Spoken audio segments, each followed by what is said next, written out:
ingin highlight itu sesuatu yang lebih broad, seperti banyak sekali sentimen negatif yang sebenarnya membayangi pasar global. Itu yang belum di-pricing oleh pasar, seperti kembali menegangnya hubungan AS dan China, recovery ekonomi yang mungkin lebih lama dari ekspektasi, earning yang mungkin lebih dalam dari perkiraan semula, kemungkinan terjadinya second wave, dan berhasil update-nya vaksin. Nah, tapi kalau para investor juga lihat ya, S&P 500 itu justru malah rebound cukup kencang, signifikan, di mana itu naik 36% dari posisi terendahnya di 23 Maret 2020. Satu pertanyaan yang selalu ada di benak investor adalah, apa yang membuat pasar begitu confidence dalam hal ini, di tengah sentimen negatif yang sebenarnya membayangi bursa global setelah COVID-19?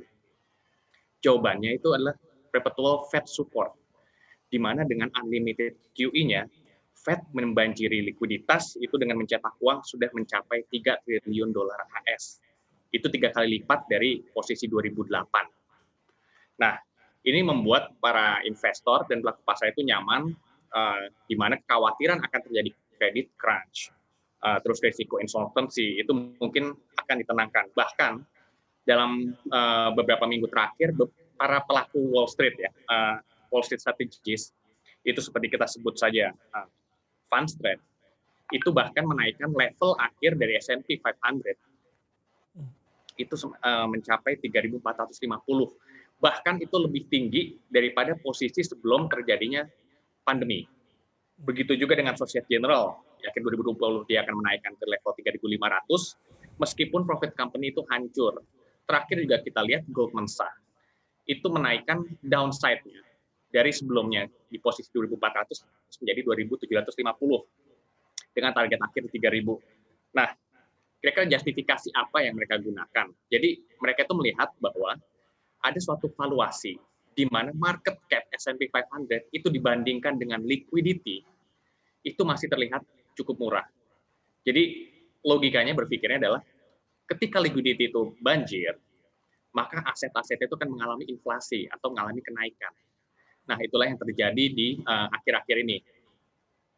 Memang liquidity yang membanjir, Mas Genta. Ini kalau kita berbicara mengenai pergerakan indeks acuan S&P 500, apa sih sebenarnya yang tercermin di sana? Karena dari yang kemarin sempat ada di bottomnya, sekarang rebound. Dan reboundnya yang kita takutkan, reboundnya terlalu ngegas ini S&P 500. Ketika tadi liquidity membanjiri, akan ada kenaikan di sana. Ya.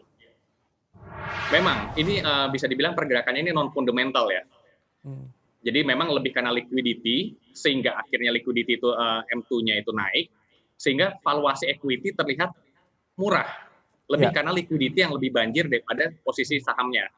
Nah, memang itu yang jadi justifikasi saat ini. Kita lihat juga IHSG juga hijau ya. Padahal kalau kita lihat sebenarnya earning IHSG bulan Juli seperti apa gitu ya.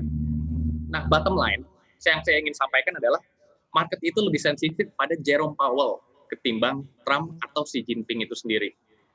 Bahkan kalau kita lihat sebenarnya beberapa sentimen negatif itu seperti mute reaction terhadap market sendiri ya. Memang ada yang melihat ini sebagai suatu yang non-fundamentally rally yang akan berakhir dengan turunnya market.